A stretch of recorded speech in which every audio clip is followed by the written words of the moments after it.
Hello again everyone, welcome back. Thanks for visiting once again, nice to see you all. Today I'm going to look at the F16 from Tamiya, or Tamiya, depending on which part of the world you come from.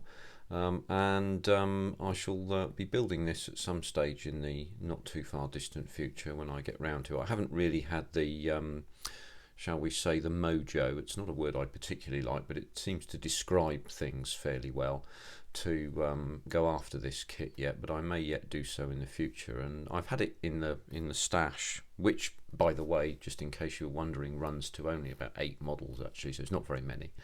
I've had this in the stash for around about probably 2 years now, and I bought it at the end of a project that I did, which was a P51D Mustang, again a Tamiya 132 scale kit, which I quite like doing. It was the first one I did when I came back to the bench after 35 or so years of not doing anything. But so I bought this, and the first thing that I thought was remarkable was actually how big the box was, because it's actually quite a large aircraft. And the thing I found most interesting when I initially opened up the box was the arrangements that Tamiya have made for how you might store or display the model after you've completed it. Now, those of you who've built this model will know all about this, but perhaps some of you won't, and I don't think many people have talked about it. But what I'll do is I'll whip the lid off and show you what I'm talking about, because essentially when you build a kit you can display it,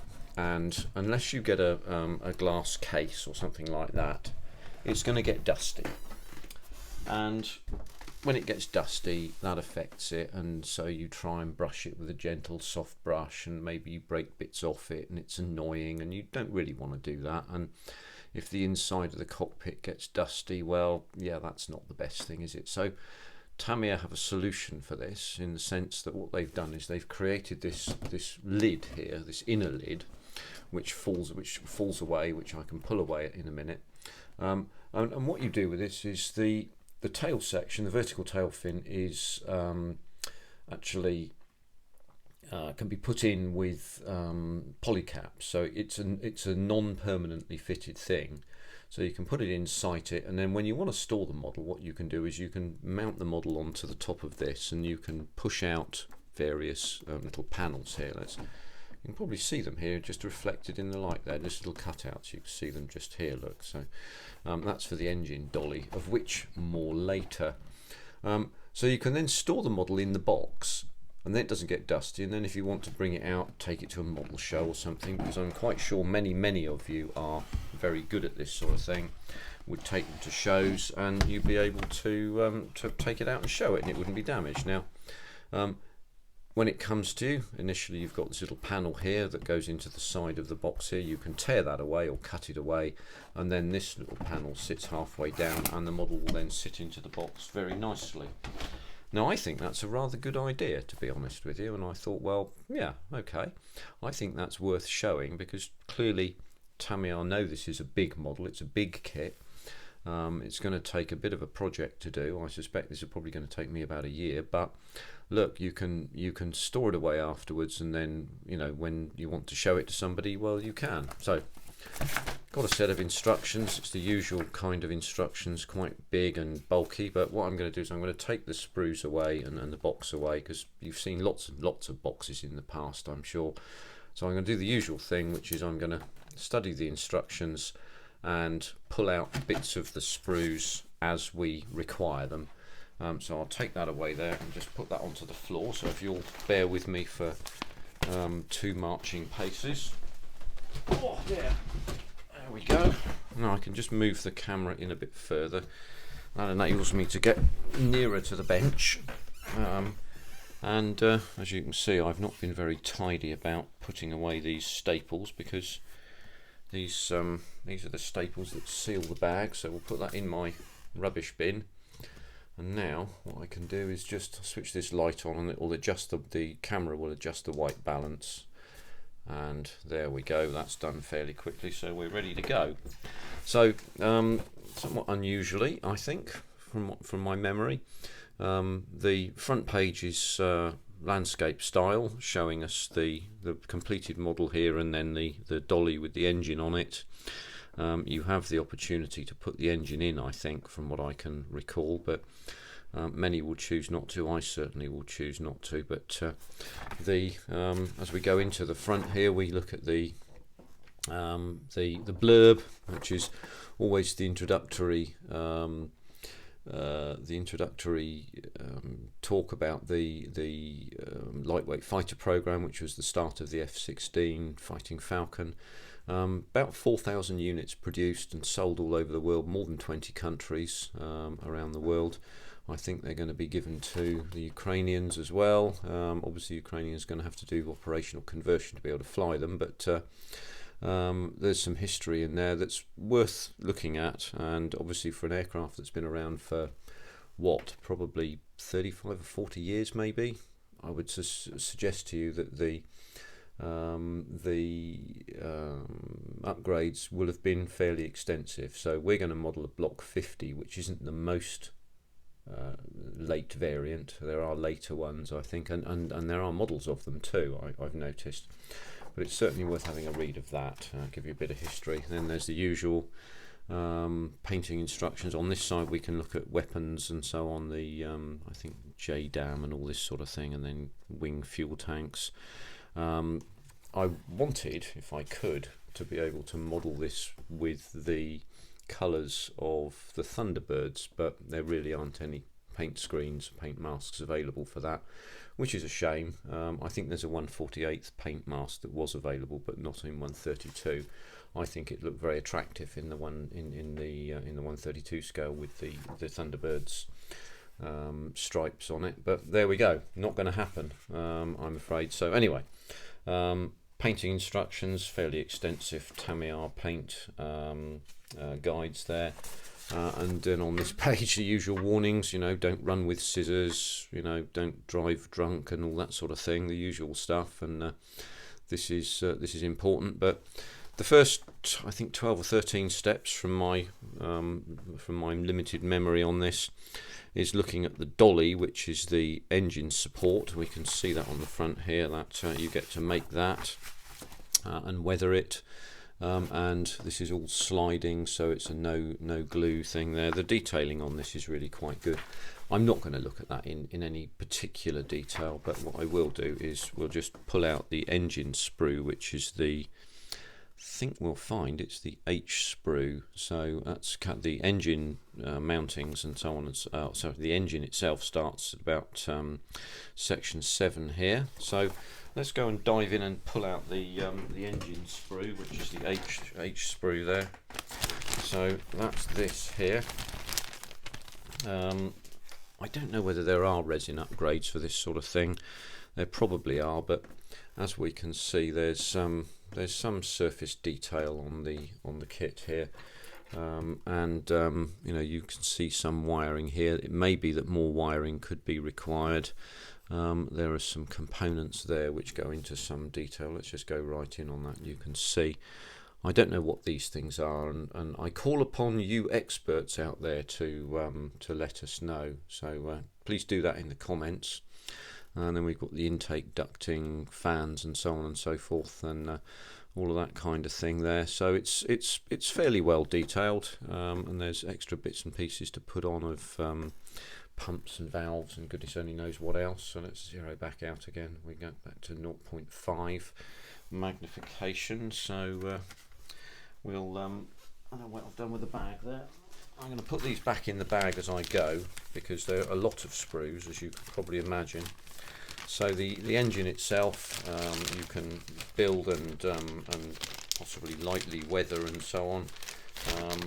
I may or may not do that, as you know. Those of you who watch my videos probably know I'm not a particular fan of engines, which was why my Qatari build didn't contain one. And well, in fact, the Qatari product doesn't have an engine in it anyway. So there we are. So engine and dolly is the first 13 steps here. And there's the completion of it there, and then we move swiftly from step 12, sorry, it's the first 12 steps, we move into section 13, where we're then going to look at the main landing gear compartments and adding detail in there, and then the what's called rear air duct, and the front air duct I think as well here, so into the engine bay.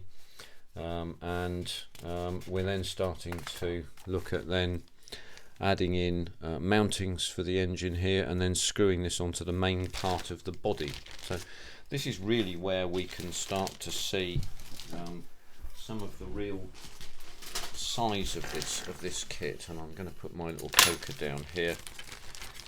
When we look at the fuselage section, I've got the wing section here, but we'll show you that in a short while.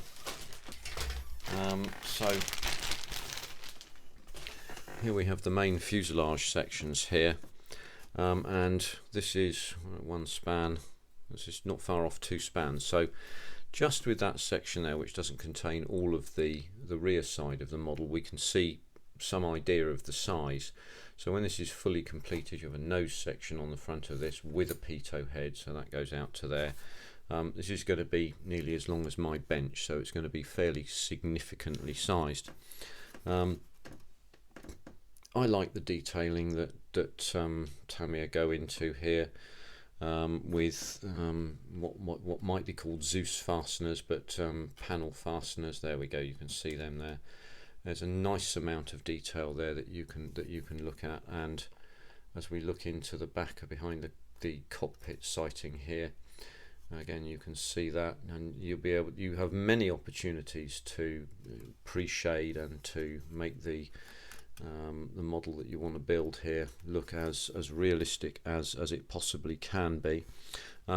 There's even an arrestor hook here, would you believe? I didn't think this was a carrier-borne aircraft, but clearly it had some design for that anyway. So there we go. I'm going to put the sprues back into their bags as I go, so there will be a little bit of rustling off camera for me as I do that. And put that away. And so having put the engine bay into the top section of the fuselage there, we're now into the nose landing gear. Now, as far as the nose landing gear is concerned, that arrives in here. We have rubber tyres and what they call white metal landing gear.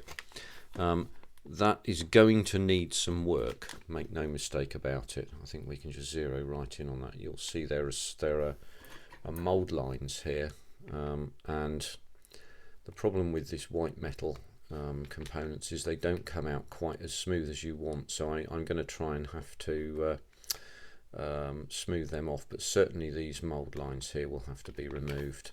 And that's the same on both of these. I think they're probably stamped, but hopefully they support the aircraft, the completed model.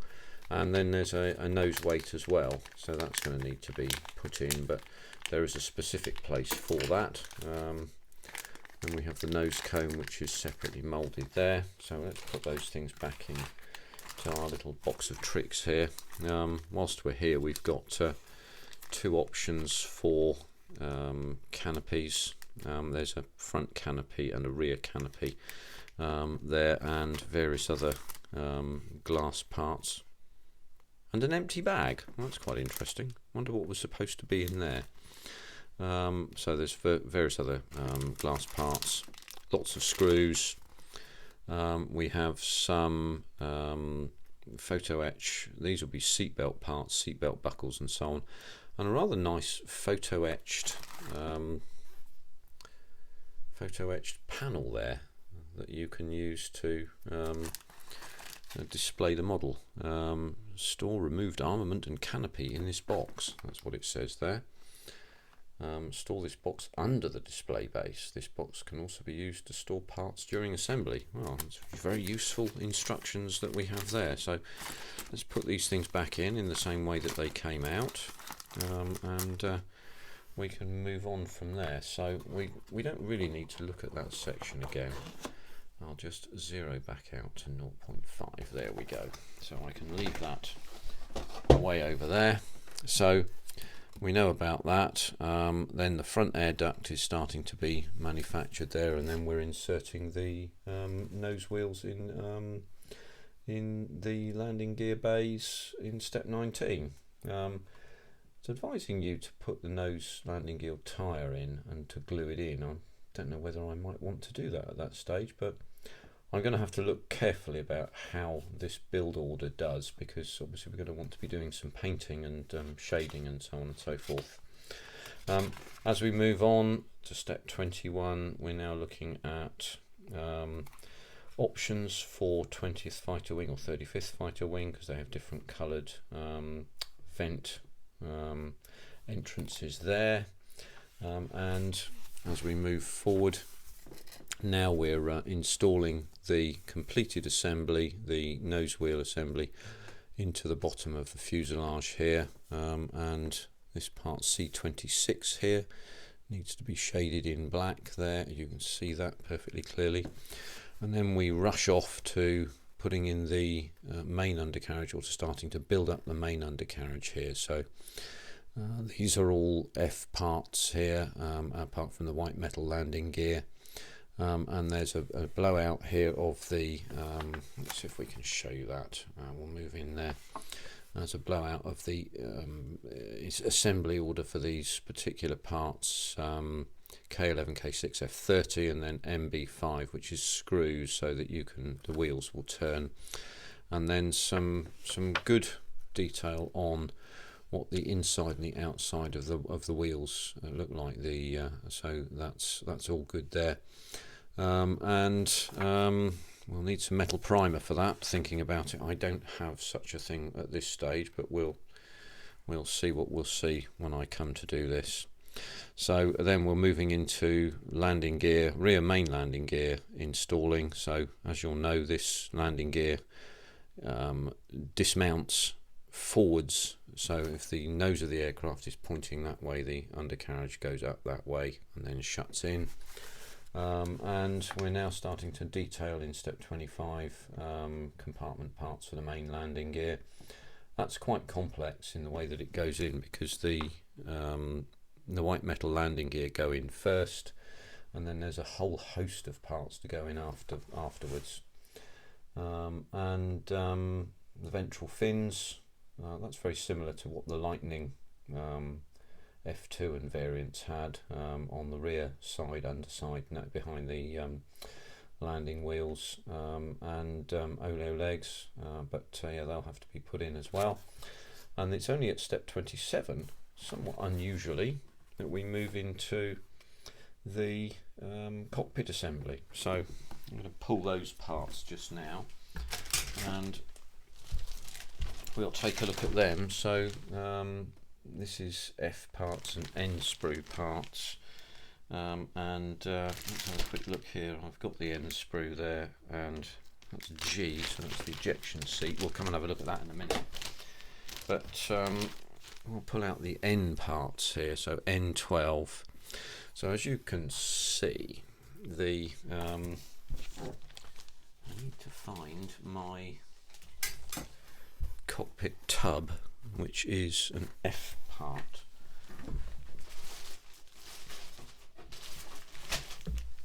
Now, I thought I had that visible and clearly to hand. Clearly I haven't got that. Don't know where that's gone. I'll come back to it in a second. It appears that well, that's quite odd. Ah, here we are, look, that's why it's confused me. There's an F sprue here.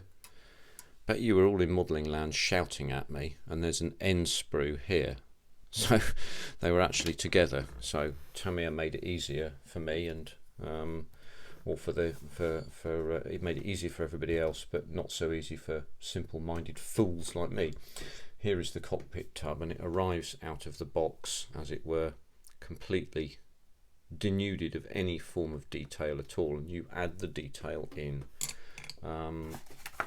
as you go, as it were. So as you can see from here. Now these are the port and starboard instrument panels, Again, port and starboard instrument panels that go up onto the vertical part of the cockpit as well. And I have acquired myself an upgrade. So the upgrade is the Quintus Studios cockpit upgrade. Now, you might argue, probably successfully actually, that these things take all the skill out of it. Yes, they probably do actually, but they don't make a difference. And I think that it's worthwhile taking a look at these. This has seat belts as well, and a pretty full set of instructions. But I'm going to go down to there for you, and you can start to see that these are I think 3D printed, so you can see they stand proud, and it takes all the fuss out of the detailing here, and you've got everything that you would need to be able to fully detail that cockpit to such an extent that it really does look very good. So you've got belts here, and you've got even the seat cushions here that you can glue in. So in terms of the seat back, we'll come to that in a second, but what's the process here? Well, first of all, you grind off this detail in these parts here, N11 and N12, and then same with N13 and N14, you can see that there. You grind off that detail, and then you add the decal in, either you can probably glue it in with some super glue or something like that, but I probably would suggest something that doesn't dry quite so quickly, because it's going to be fairly critical to get that fairly accurate, shall we say. So detailing the cockpit is a significant job, but I think because the cockpit is so open, because of the big bubble canopy and the fact that you can see so much of what's sculling around in there, I think the Quintus Studios upgrade is definitely worthwhile doing. So here we are there, that's where that comes in, and we then move to step 29 with the seat belts. So you have got photo etch seat belts that you can use, but you've also got the Quintus Studios upgrade as well, and we're into the G-sprue parts here, and you can see in here that you've got as I zero in there, you can see the seat padding here. It's going to be worth, I suspect, probably just smoothing that away. But again, the detail on the side of this is really quite excellent, and this assembles perfectly well and slides together. And I think that's going to be a fairly significant project on its own. I sometimes think that projects of this size, they're 3 or 4 little projects all together, it seems to me, but that's just my opinion on these things. Having done all that, you might want to make a pilot. I probably won't. He looks a bit like a spaceman there, doesn't he? But there we are. We're then putting the cockpit installation in, so that all that work there goes into the underside where you have the undercarriage here, and then from thence we are then looking at the B28 and A1 part, which is the wing section. So we'll take a quick look at the wing section here, which I prepared earlier, and again you can see very easily just how large this is. It's a very significant portion there, and the front and back section glue on. You glue them and screw them with the screws provided. And there's some paint work to be done there. Let's just rustle for a minute as I put this back in its bag. Don't want any damage there. By the way, before I do that, just in case you don't know, and I know many of you will, I'll just zero in. You can see the panelling here. This is really where your skills with an airbrush come into their own to pre-shade these areas so that you have darker in the middle and lighter at the edges. I think that's how it works. So you can really go into some proper detail here and make this look really lifelike.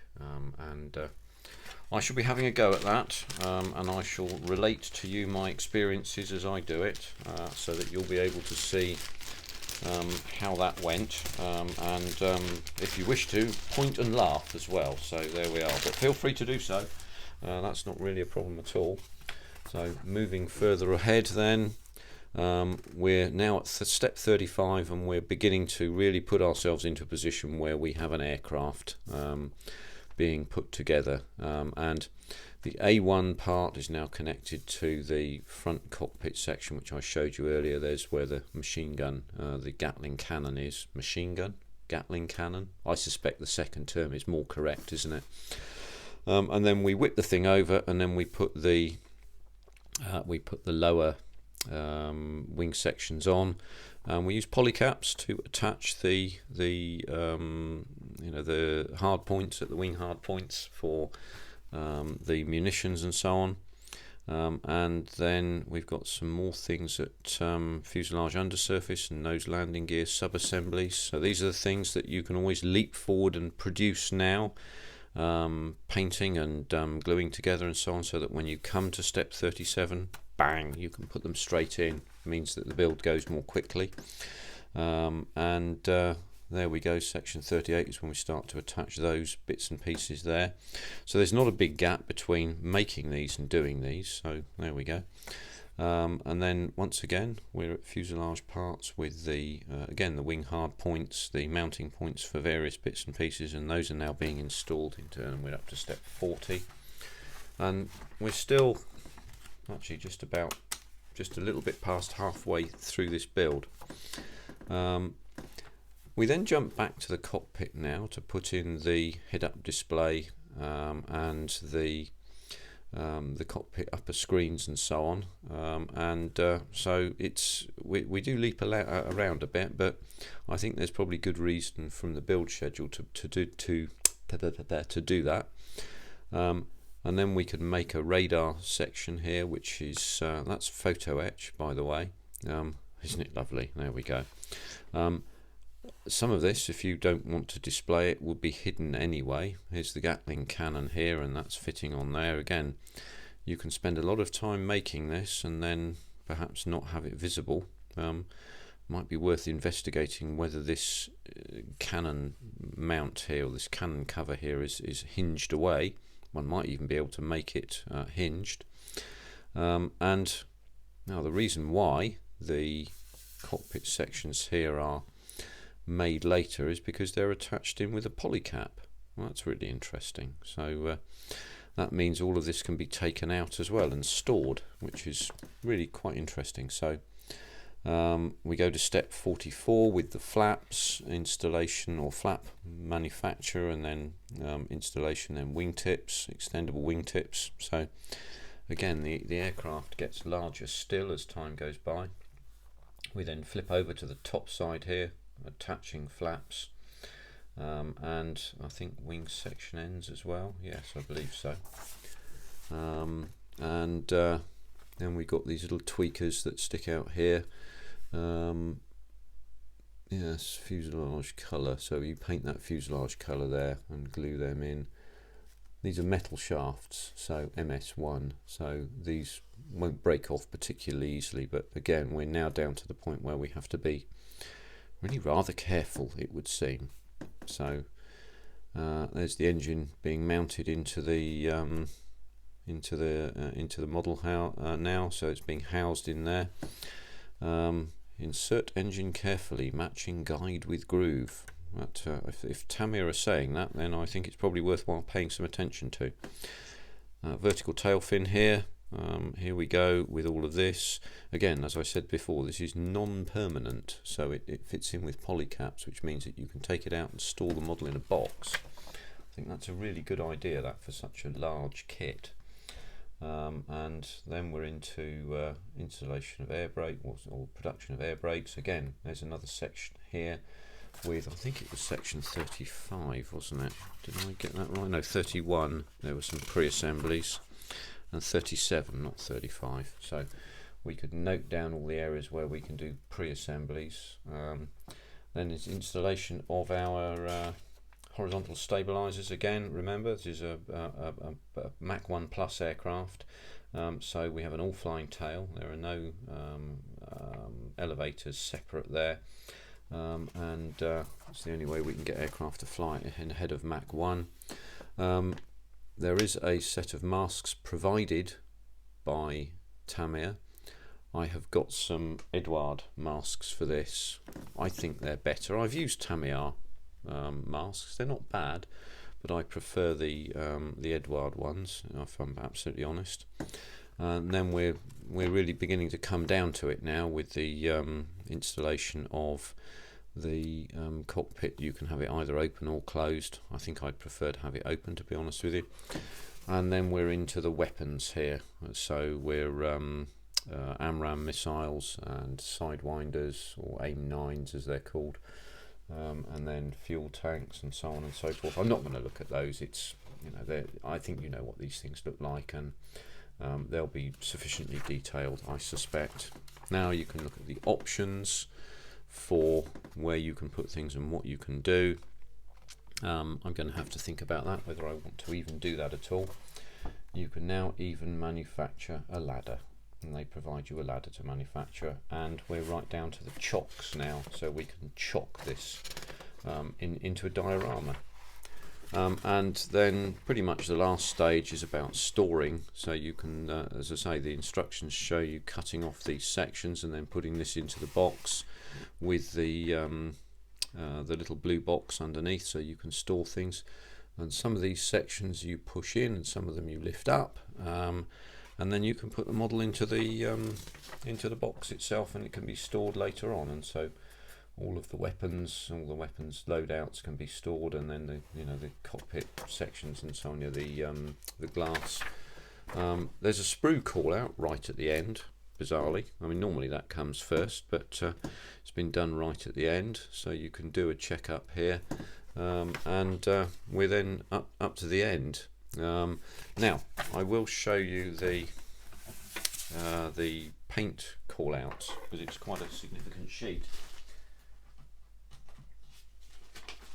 Now you remember the size of the box. Well, this is the paint call out sheet, and it goes up and up and up and up, and you then have, as you can see, you have some sections here that you can look at with the actual pictures of the aircraft itself. We can see some zinc chromate yellow in here, which we know the Americans quite like, so there we are. So make sure you've got your zinc chromate yellow paint, and then there's the other option on the back here again, up and up and up and up, and then you have the pilot option as well, so you can see all of that. You can now see the back of the engine and so on, and all of that. So it's a very significant sheet. This is, I would suggest, almost collectible in its own right.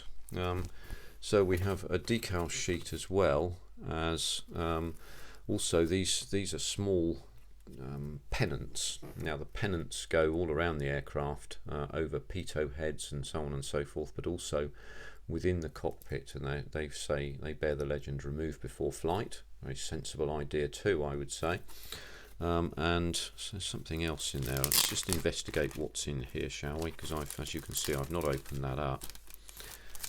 I'm guessing that it's decals, but let's carefully remove that. So there we go. There's that sheet that's removed before flight with those pennants.